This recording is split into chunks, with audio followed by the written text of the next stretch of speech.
With every step in our history, we challenge the limit.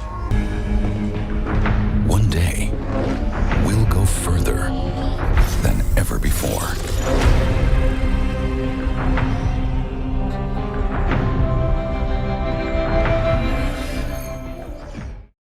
Good evening. Welcome to Silver Arrows, dealer for Mercedes-Benz passenger vehicles in Delhi NCR. Our vision is to be the most preferred luxury automobile retailer in India.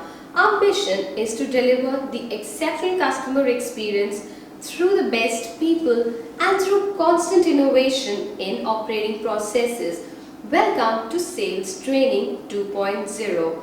Our goal is to make the best sales team in the world.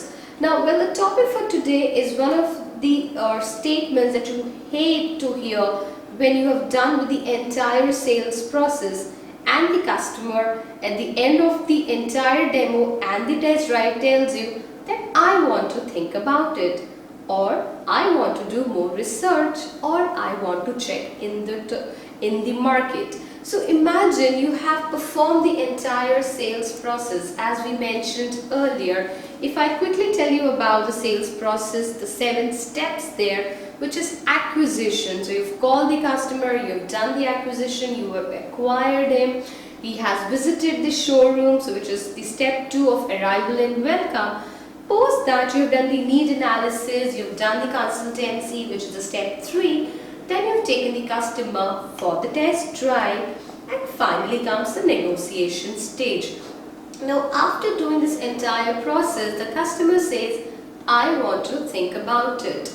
Now, so what happens, the first reaction that we come up in our mind is, where did I go wrong? The customer has been great, enthusiastic throughout the entire process, but where did I go wrong that the customer had to say that I want to think about it, right? Now, how do we react to it? Now, I'm going to quickly tell you about a couple of responses that we have seen across.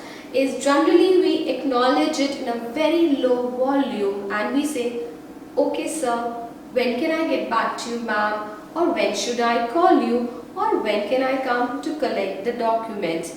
It comes up on your face that after so much of an effort, it somehow did not work out.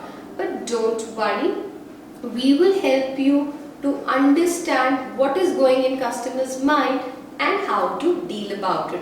See, remember one thing, the moment the customer walks out with a response like this, the chances of him coming back or buying from you is going to go drastically down, because this is your first shot and it has to be the best shot, right? Now let's see. So when the customer says that, I am going to think about it, do you really think they are going to actually think about it? Well, in majority of the cases, they would not. It's just a very small percentage of people who would actually go back and think. So which means once they walk out, they would not even think about it. It's like a goldfish memory. So all the hard work and efforts you did during the acquisition, demo, test drive, all would vanish like a goldfish memory. Now, why a goldfish is so happy even if you put it in a small pot from a sea or from a lake or from a river? The reason is being, the memory erases for a goldfish within 8 seconds. So by the time it travels from this distance to this distance and it turns back, it forgets that it's the same route which I have taken. So somehow it forgets that it's the same small pot or a tank where I have been rotating or I have been swimming across, right? Now there has also been a survey which has been done which will help you to understand that so we always, if you remember, every time when there is a sales happening or a sales training happening, we always tell you that do not give too much of a time to the customer to think about it, right? Now there's a scientific reason, there's a research, there's a study which has been done which says that within 24 hours of your conversation, people tend to forget up to 75% of what you have just said. I repeat that. So within 24 hours of your conversation, people will forget up to 75% of what you have just said. Wow, isn't that surprising that almost everything that you've told the customer, it's almost not there. A disclaimer and a caution here, do not try this at home if you are married. So for example, if the customer says, call me in 24 hours, imagine he has already forgotten up to 75% what you have just said. So the best thing what we propose here, or we would request you to do is the moment you give a call back to the customer, you greet the customer, do a small paraphrasing, rephrase the conversation, do a recap, summarize with the customer, touch base again and tell the customer, for example, we say, good afternoon, my name is Amuda, I am calling from Mercedes-Benz Silver Arrows. This is regarding your recent visit to Silver Arrows. This is regarding your C-Class which you were looking for. We have done the test drive, you have loved the car. So when would you like the car to be delivered to you, or maybe something on the finance that has been discovered?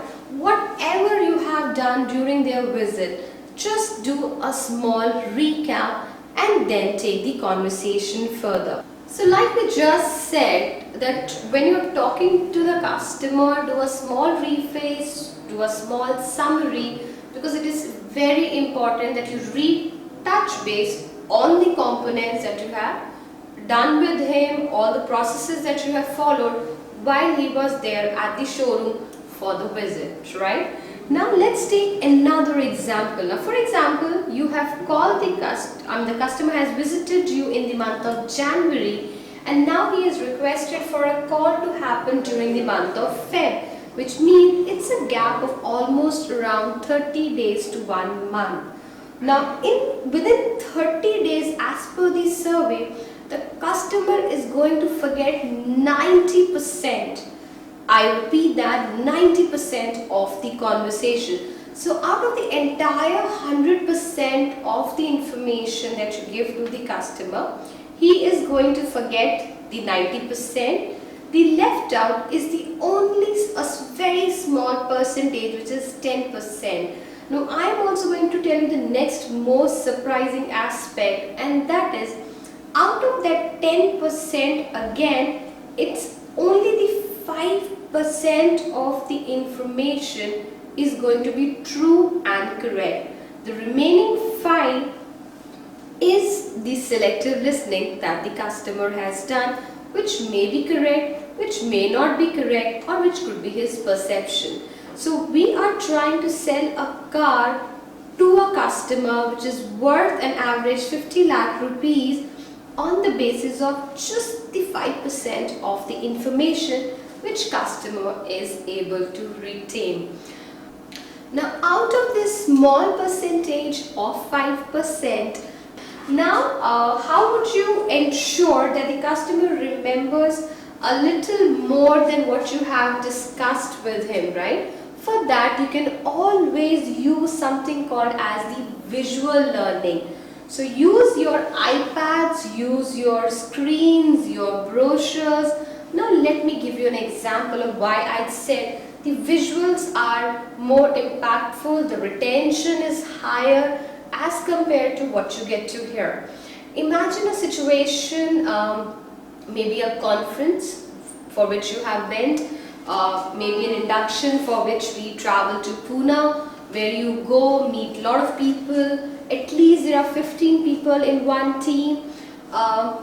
Anything for that matter of fact. Maybe a town hall which has happened at Silver Arrows just a few months back, right? Anything.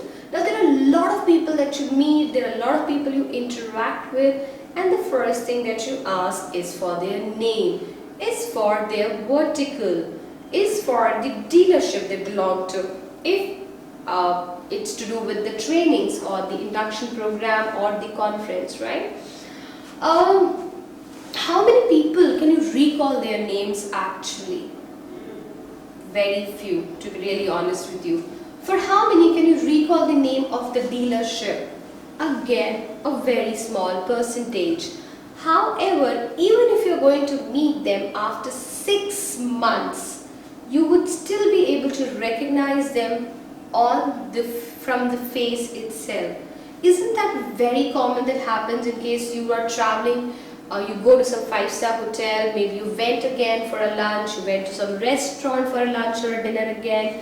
You look at somebody's face and you say, oh, I think I've seen you somewhere.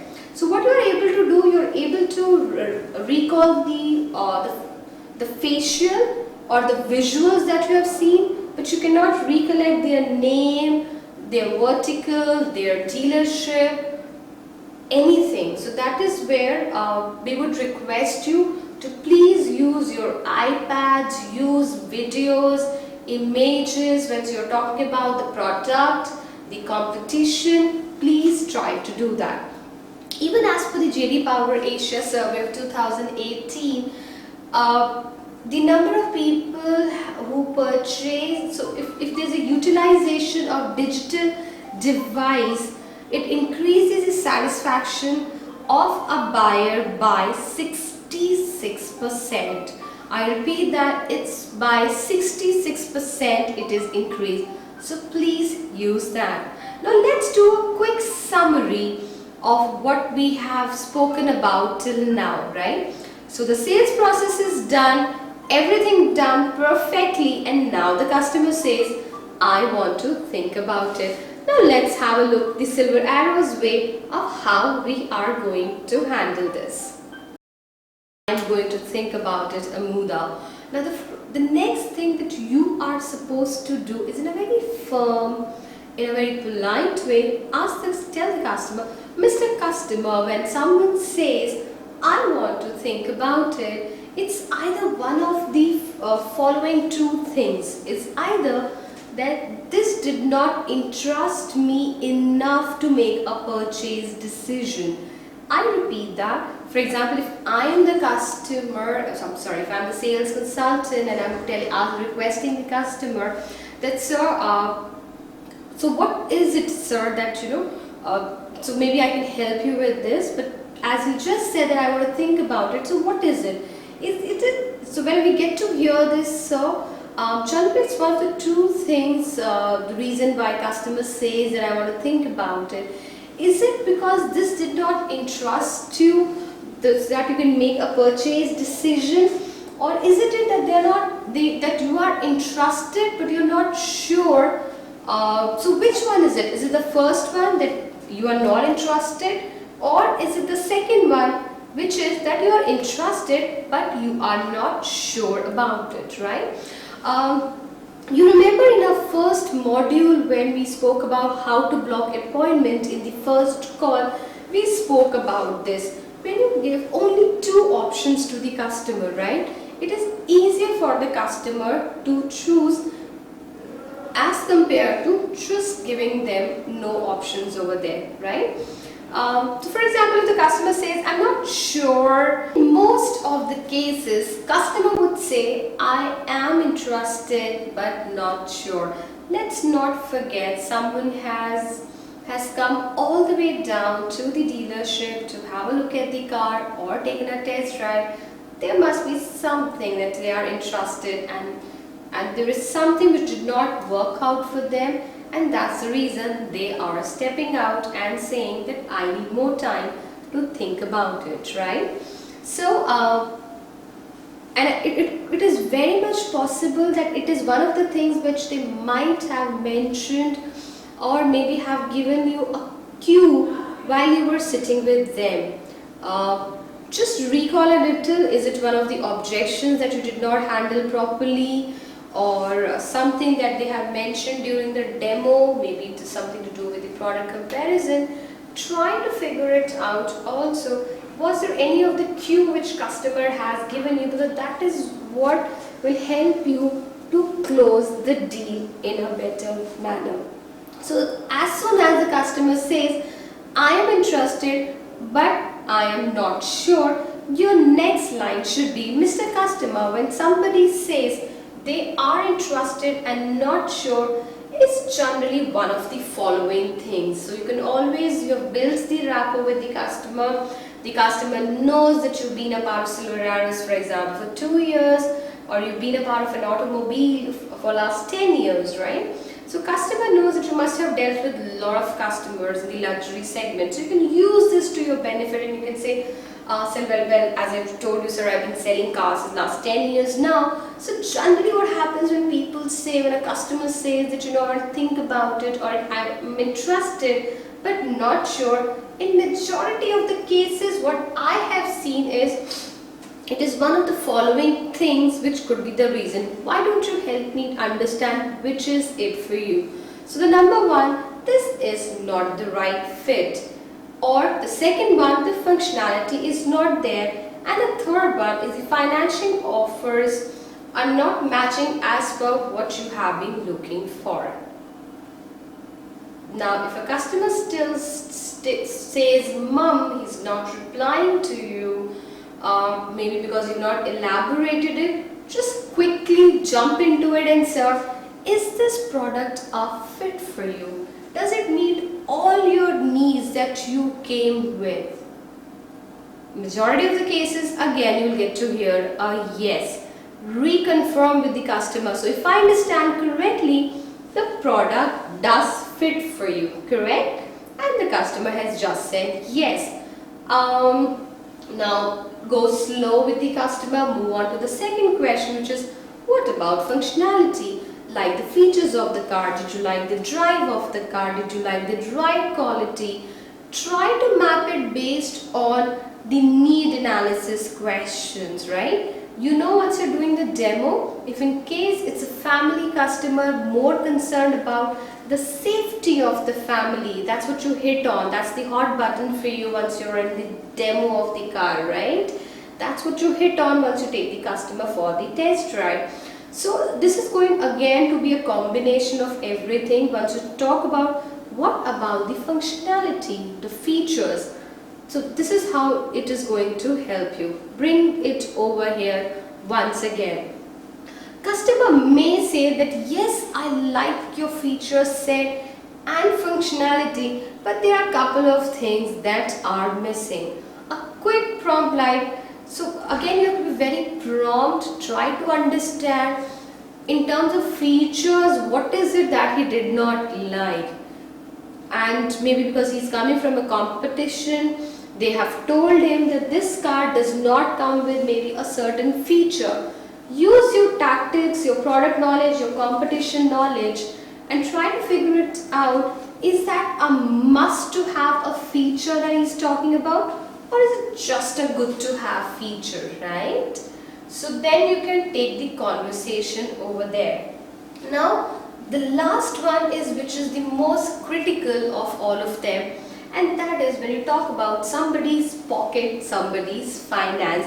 Generally, people do not feel very comfortable to say a no or to say yes, I have a financial crunch, or this is out of my budget, your finance did not work out for me. So you have to be very smart, but you have to be very assertive when you're talking to the customer. Make sure you do not hurt the customer by straight away asking this question, right? Now, sir, I think I've already said 2 for you, and for example, answer for both is yes, which means is the third option, which is, sir, somewhere the financial options were not as per what you were thinking of, right? Because what is most important here is not to let go the customer once he's stepping out and saying, I want to think about it. So you want to be quickly prompt, you want to ask the customer, talk to him, re-engage him in the conversation once again, right? So finally, once the customer says it is a right fit, has a matching functionality as you like in your new car, then it has to be with the finance. So is it the finance which you expected, which is a little higher, or is it more than that you plan to pay? I mean, there are so many ways you can ask this question, but please make sure that you definitely ask this question, right? Now, if the customer, you have done a great rapport and he agrees that it is the finance or the financing options or the pricing of the customer, right? Quickly, you need to be prompt here and you have to ask the customer, I hope you're able to see the value of the product that you're purchasing. Make your customer prompt and say a yes over here, right? Because we can fail anywhere. I repeat that, we can fail anywhere, but we cannot fail while showing the value of the brand and the product that we have, right? So for this, you can take the tips from one of our older videos, which was on your price is high, where we spoke about the cost, the price and the value. Alright, but don't forget, most of the people will never again would like to admit that it's an issue with the money, right? So you need to work a little harder to get this. You can also say words like that money may be the payment options which we have proposed, which is not as per what you've planned or calculated. Just try to rephrase it in a way that it doesn't hurt the sentiments of the customer, right? You can also use this to close more deals, as this is a much smarter way to speak or to reach the root cause, right? So what we are basically doing, we are funneling the customer to make a buying decision, right? So like the Dalai Lama says, the best way to resolve any problem in the human world is for all the sides to sit down and talk. So with this, we are closing the training session for today. So let me do a quick summary of the conversation. Our topic for today was what to tell the customer when a customer is walking out of the showroom and saying, I want to think about it. So the moment the customer says this, the first thing that you're going to ask is, so generally when customer says or when people say that I want to think about it, it's generally one of the first, it's generally one of the two things. One is, I'm not interested. And the second one is, I am interested but not sure. Which one is it for you? As I mentioned earlier, majority of your customer would say, yes, I am interested but I'm not very sure. Ask the question again, sir. If you are interested and you're not sure, then it could be one of the three reasons that why you are interested but not sure. And like we have discussed again, one of the three reasons could be the fit, the functionality or the finance, the 3F. The fit, the functionality and the finance. Fit means that the customer fits the need, the budget, the everything that the customer is looking for. The functionality is, for example, I want to take a car to a highway. For example, I want to travel in daily to office, the right quality, the features, etc. And if it's a yes for both of them, right? The last one is the finance option. And the moment you know it is to do with the finance, what you have done here is you have made the customer speak, it is to do with the finance. Take the help from our videos of the finance and close the deal over here. Now in the entire conversation we have not spoken about one thing, and that is what Amuda if the customer says that I'm not interested in Mercedes-Benz or in a C-Class or in an E-Class. Well, over there you would not be left out with too many options if he says I am not interested, except asking the customer that, sir, once you did the inquiry, I'm sure you really wanted to purchase a Mercedes-Benz and that's why you came all the way here. If you are now not interested, I'm sure we would have gone somewhere wrong for you to say like that, sir. And we would really appreciate if you could tell us what it is that that you're not interested in purchasing the Mercedes-Benz. Remember, do not let the customer go out of the showroom, because once he is out, it is very difficult to get the customer back. With this, we are closing today's session. For any issues, any concerns for closing more deals, please refer to Sales Training 2.0. You can always get in touch with us, and we wish you all the good luck. We are looking forward to you so much.